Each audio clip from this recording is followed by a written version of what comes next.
Bueno, antes de eso me gustaría, parte de la mecánica, lo puedo poner aquí en el chat. Veo que están varios compañerillos, varios compañeros de la oficina, pero también otros compañeros que pertenecen a Pili Solís.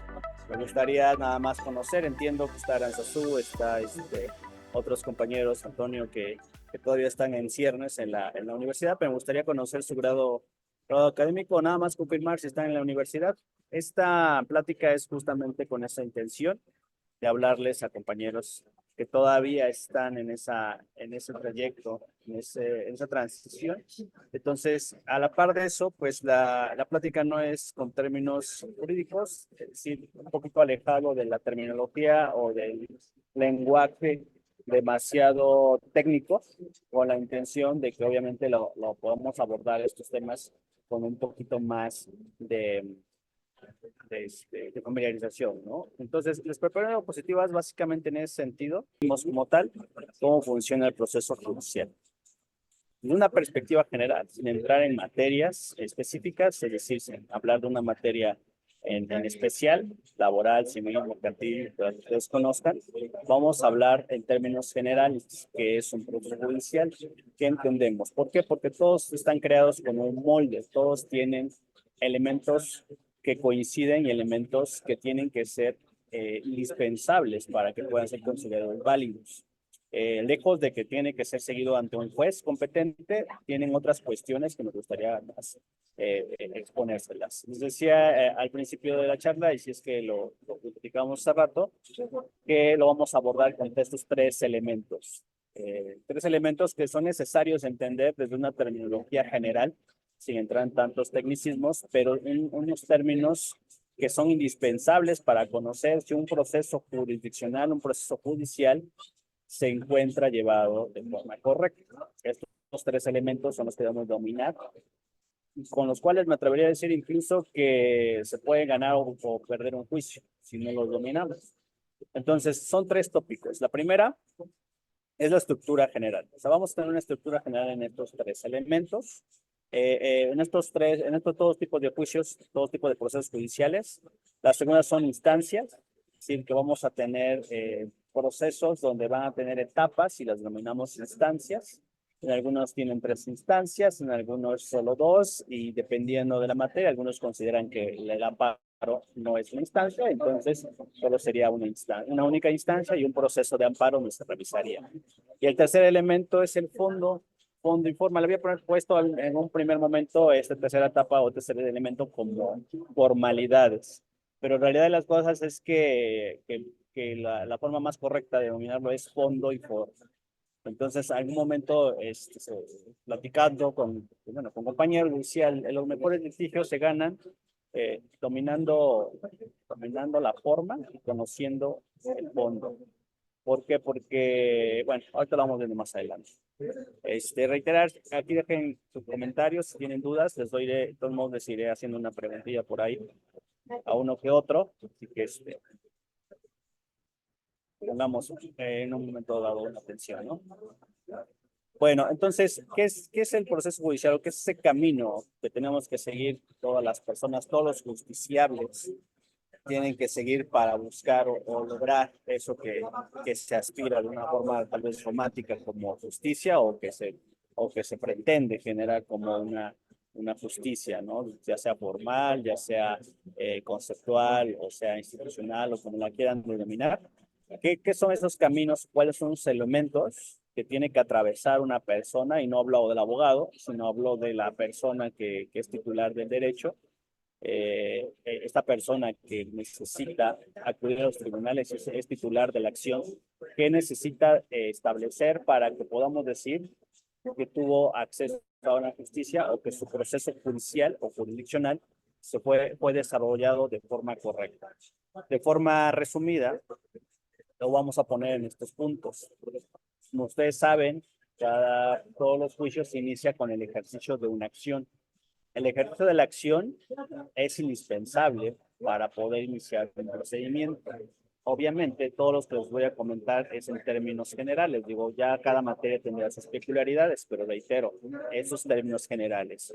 La parte general, todo procedimiento inicia necesariamente con una demanda. Necesariamente tiene que existir una demanda, tiene que existir una persona que ejercite esa acción. Y estas siguientes etapas que van a ocurrir las vamos a denominar como de diferentes formas: el debido proceso, garantía de audiencia o de otras formas que cada materia puede establecerse. Pero en términos generales, esto es lo que entendemos como la estructura de todo juicio o todo procedimiento jurisdiccional. Es decir, una vez que una persona presenta una demanda, la contraparte tiene derecho a contestar la demanda. Ambas partes tienen el derecho de ofrecer pruebas y desahogar pruebas. Y después de que se desahogue esa etapa, viene la etapa de alegatos o una oportunidad de alegar. Y por último se va a dictar la sentencia, es decir, esta resolución donde se va a decidir un derecho, donde vamos a establecer quién tiene la razón, si la parte accionante, la parte demandada, la parte que realiza la demanda o la parte demandada, es decir, la parte que se opciona. En ese sentido, esto lo vamos a conocer en términos generales, como les decía hace un momento, el debido proceso o la garantía de audiencia. La garantía de audiencia conlleva a partir de el segundo puntito que les puse acá, que es la contestación de demanda. Y empieza con un elemento indispensable que es el emplazamiento. El emplazamiento, que es la forma o es el medio a través del cual una persona que se entera que tiene una demanda en su contra, ese es un elemento indispensable para la garantía de audiencia. Y el debido proceso en conjunto, entonces, contempla a la garantía de audiencia. La garantía de audiencia es aquella persona que se defiende, y el debido proceso es en términos generales. Si ustedes han escuchado en materia penal, de hecho lo establecen o utilizan más esta parte del debido proceso. Ellos establecen el debido proceso en términos más generales, o mejor dicho, lo usan más, porque cuando vamos del debido proceso en materia penal, contemplamos incluso una etapa previa a esta parte de demanda. ¿Por qué? Porque antes de que exista el símil, que lo entendemos en materia penal como una demanda, vamos a tener una investigación. Incluso antes, ya teniendo detenido o haciendo alguna vinculación a proceso, puede tenerse una segunda actuación denominada investigación complementaria. Entonces, en esa etapa es donde vamos a tener ese primer momento, ¿no? Entonces, con independencia de la materia, reitero, estos son los elementos esenciales que todos debemos identificar. ¿Qué pasa si una persona se le priva de este elemento, que es de ofrecer pruebas? ¿Qué pasa si una persona se le priva del derecho de desahogar las pruebas? ¿Qué pasa si una persona, en el contexto de un juicio oral, no desahoga de forma correcta sus pruebas? ¿Estaríamos privando su debido proceso? ¿Estaríamos privándole de su garantía de audiencia? Eso es lo que vamos a ver hasta el final de esta charla, en la parte final, ¿no? Entonces, aquí tendríamos estos tres elementos que deberíamos tomar en cuenta, que es el debido proceso, que todo procedimiento jurisdiccional o judicial debe respetar y debe tener en cuenta el debido proceso. Debe tener en cuenta que debe ser una justicia completa e imparcial. Eso es un elemento indispensable también. Por eso es lo que ahorita esta parte, el segundo de la imparcialidad, es lo que, digo, al margen, es lo que tendríamos ahorita en peligro en el caso de que se hagan estas reformas del Plan C. El Plan C, el denominado Plan C, que busca generar una forma diversa de seleccionar a juzgadores, pues busca, pues digo, al menos así se percibe de afuera, habría que ver cómo se propone y cómo se ejecuta, pero aparentemente en primera instancia parecería que se busca meter a operadores políticos a realizar labores jurisdiccionales, como lo ocurre ahorita con la última ministra, la que, digo, lamentablemente se nota y se aprecia que no conoce de la materia, no conoce, no es experta, no tiene ese expertise tan grande y actúa más por intereses políticos. La política y la jurisdicción, es decir, la capacidad de decir derecho, tiene que estar separados sí o sí para garantizar este elemento indispensable de la imparcialidad. Imagínense bueno, mejor dicho, todos sabemos y se conoce que todos los partidos políticos y todas las personas que actúan en representación de un partido político actúan en nombre de su partido y los intereses de su partido. Entonces, imagínense cómo va a actuar una persona que decida el derecho, que tenga, que tenga la necesidad de rendir cuentas a un partido político. En algunos foros dicen, es que eso ya existe. Muy probablemente ya existe y muy probablemente ya es mejor dicho, sabemos que existe y obviamente es así, pero son los menos. Y son las excepciones, digo, yo me atrevería a decir que son las excepciones. Y haciendo estos elementos, bueno, estos procesos o estas reformas sería la regla general. Pero bueno, ya me desvío un poquito.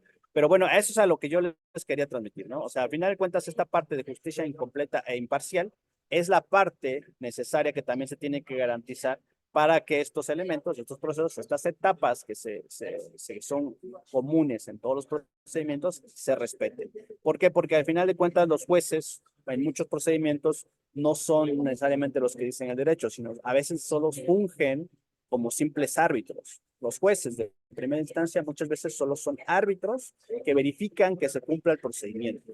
Y de ahí que por eso tenemos varias etapas. Parte de este derecho de acceso a la justicia es esto, que tenemos las instancias. De forma general, lo vamos a denominar así, primera instancia, segunda instancia y justicia federal. Reitero, para algunas personas, bueno, antes de pasar a las instancias, ¿alguien quiere comentar algo? ¿Alguien tiene algún comentario al margen? Por ahí veo que están los compañeritos de Solís. Saludos, por cierto. Esta primera etapa es, reitero, la formalidad necesaria. La garantía del debido proceso también lo vamos a entender como garantía o lo vamos a entender como derecho fundamental, dependiendo de la teoría que ustedes lean. Pero bueno, no habiendo dudas, entonces avanzamos al tercer elemento que considero es importante dominar y tener en presente, que son las instancias. La primera instancia la entendemos como el juez o, o tribunal que conoce de todo el procedimiento. Todo esto que yo les dije que iniciaba con una demanda y concluía con una sentencia, ese procedimiento ordinario lo va a conocer un juez de primera instancia. Aquí les pongo de forma ilustrativa a tres personas y un juez abajo, ¿no? El juez abajo está resolviendo, este juez que está pues analizando el expediente, analizando las constancias procesales, y arriba de él están, digo, obviamente, esta imagen, pues exagera un poco en cuanto a las jerarquías, pero bueno, ahí está ilustrado de esa forma, de modo tal que la justicia federal está hasta arriba y a los lados tendríamos las segundas instancias. Segundas instancias que podrían ser salas, podrían ser algún otro tribunal en materia federal, tenemos los tribunales de segunda instancia, o en tu caso a veces también tenemos tribunales unitarios de circuito, dependiendo de la materia, ¿no? Vamos a tener diferentes tipos de tribunales, pero eso lo entendemos como segunda instancia. Y la tercera es la justicia federal. Reitero, algunos dicen esa es una tercera instancia, algunos consideramos que no, porque realmente es un proceso de revisión donde la justicia federal revisa que se hayan cumplido las formalidades del procedimiento y que se hayan hecho conforme a la norma lo establece. Entonces, ¿qué entendemos por primera instancia? Reiteramos, el juez que decide y que lleva todo el procedimiento en las etapas que ya comentamos. El juez, reitero, es única y exclusivamente, a veces, en algunos procedimientos, un rector del procedimiento. Cuando hablamos de la justicia penal, cuando hablamos de los jueces penales, ellos lo que verifican es que el proceso sea correcto, que no se violenten los derechos de este caso, la persona que está siendo juzgada, verifica que no se violenten los derechos de la víctima, verifica que los términos, que los plazos en materia laboral también que se cumplan, verifica que las cargas procesales conforme a la materia se cumplan, verifica que los elementos que dice la norma se realicen para después, ahora sí, decide el derecho, ¿no? En algún momento les pongo de esta forma que a veces parecería que es solo un rector y no decide el derecho, porque aparentemente en segunda instancia es donde en verdad se decide. A veces la sala es la que puede decidir en fondo, puede decidir quién tiene la razón. Una vez estudiado todas las reglas del juego, una vez realizado todos los trámites, todas las cosas que tenían que hacer como lo dice la norma, la segunda instancia lo decide, o la justicia federal, los tribunales colegiados. Entonces, en algunos casos, muy particularmente materias como materia laboral, donde no tenemos tribunales revisores, tribunales de segunda instancia, el que va a decidir el derecho es el tribunal colegiado. Entonces, en la jerga jurídica, en términos pues comunes, muchas veces decimos, no litigamos para que el tribunal laboral nos dé la razón, o en su momento también decían la Junta, ¿no? No litigamos para que la Junta nos dé la razón, litigamos para que el tribunal colegiado nos dé la razón. De modo que incluso cuando se litiga o cuando establecemos los procedimientos, vamos apuntando y vamos estableciendo de forma puntual qué violaciones procesales se cometieron en esa instancia para que en algún momento dado el tribunal, en aquí les pongo otra imagen representativa, el tribunal colegiado, que sería el que está acá, venía hasta, bueno, aquí el chat GPT nos los puso con alas y con cetro y muchas cosas, porque luego hay de forma también en broma les decimos los dioses del Olimpo, porque son los que tienen la última palabra, pero el tribunal colegiado es el que al final del día va a decidir. Ya no hay formas en esa instancia de repetir todo el proceso, ya no hay posibilidad de, ahora si hay una violación tan grave, incluso se repone, ¿no? Pero bueno, esos son otros temas y peculiaridades que también podemos abordar en las siguientes charlas. Hasta este punto, saben que pueden ir dejando ahí sus comentarios y ahorita lo resolvemos al final. Ahorita les voy a exponer, bueno, les voy a poner aquí sobre la mesa, mejor dicho, en las diapositivas, dos artículos que tal vez ustedes van a escuchar en todo momento, que obedecen al artículo 14 y artículo 16, digo, sin dejar también de lado el 17, que es el acceso a la justicia, pero ese artículo 14 y 16 constitucional seguramente ustedes ya lo han escuchado, ¿verdad? La mayoría de profesores siempre abocan y siempre hablan del 14 y 16. ¿Alguien que nos quiera compartir de qué hablan estos artículos? Acuérdense, o qué garantías o qué derechos fundamentales estaríamos hablando en los artículos 14 y 16.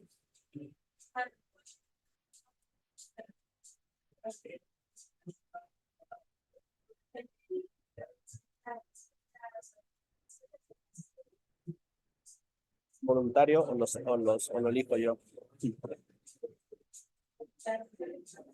Por ahí, Mauricio, cuéntanos. ¿Has oído hablar de los 14 y 16 de la Constitución Política de los Estados Unidos Mexicanos? Sí, ¿sí me escucha, Lee? Sí. Ah, ok. Bueno, pues yo tenía entendido que el artículo 16 y el 14, más que nada, yo los entendía desde el punto de que hablaban sobre los actos de molestia Uh-huh. y el 14 en su lugar, pues, de los actos privativos. Ok, entonces tenemos que los dos son actos de autoridad, pero son de actos diversos, ¿no? Así me lo podríamos interpretar. Exacto, sí, de hecho yo los había entendido como un fundamento que la autoridad normalmente ocupa Uh-huh. en los procesos judiciales.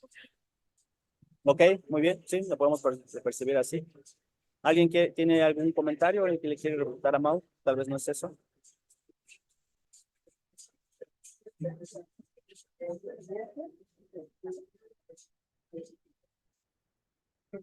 Bueno, en términos generales, lo que les quiero y por qué les traigo a colación el 14-16, digo, sobre todo en la parte esencial. El artículo 17 constitucional es el que nos habla del derecho a la justicia.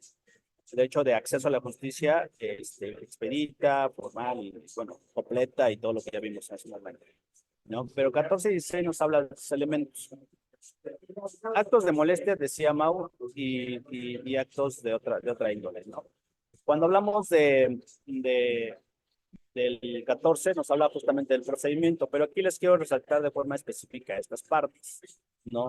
Dice, nadie podrá ser privado de libertad, de sus propiedades, posiciones, derechos, sino mediante juicio seguido ante los tribunales previamente establecidos en los que se cumplan las formalidades esenciales del procedimiento. Y después en el 16, no hablamos de un procedimiento como tal, sino hablamos como de una cuestión de fondo. ¿Por qué? Porque nos dice que en los juicios, bueno, en términos generales dice que nadie podrá ser privado sin que se funde y motive. Cuando hablamos de fundamentación y motivación, hablamos de la norma, hablamos de lo que la ley establece. Y cuando hablamos incluso aquí en el primer párrafo que nos establece la retroactividad de la norma, nos habla de lo que veíamos en ese momento, que tiene que estar previo la norma al hecho, de modo tal que no se hagan normas a la medida, ¿no? Como está ocurriendo ahorita con el tema de la reforma amparo, que ahora ya, como se les están deteniendo las reformas estructurales, ya hicieron una reforma a modo para que, pues bueno, ya no se puedan detener. Pero bueno, esa es otra película, ¿verdad?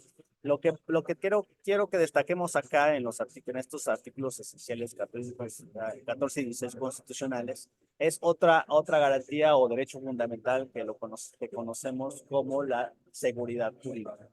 La seguridad jurídica va a formar parte, bueno, aquí se me pone una diapositiva, creo que era esta parte, pero va a formar parte de esto último que comentábamos, que era el fondo y la forma.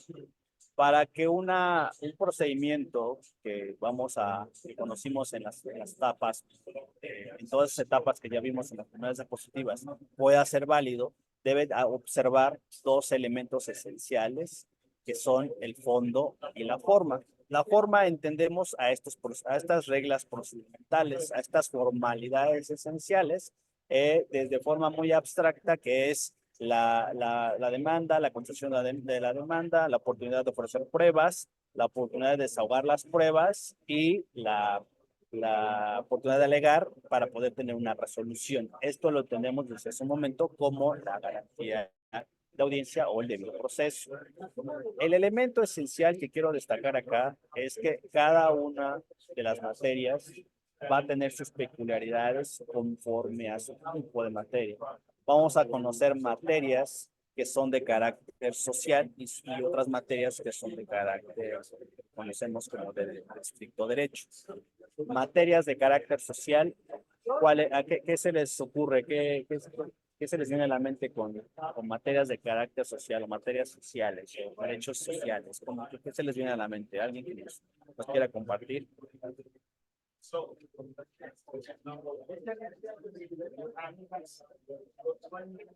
Guzmán, cuéntanos. ¿Qué entenderemos por una materia social o derecho social? Bueno, A ver, Cabello. sí, Yolik, bueno, yo tengo entendido que son como materias que están destinadas a mejorar el comportamiento entre la sociedad o a resolver asuntos de carácter social. Por ejemplo, yo entiendo que sería la materia agraria, familiar o laboral, por ejemplo. Correcto. Las materias, por contrario sentido, ¿cuáles serían? Clic. Las que se contrapondrían.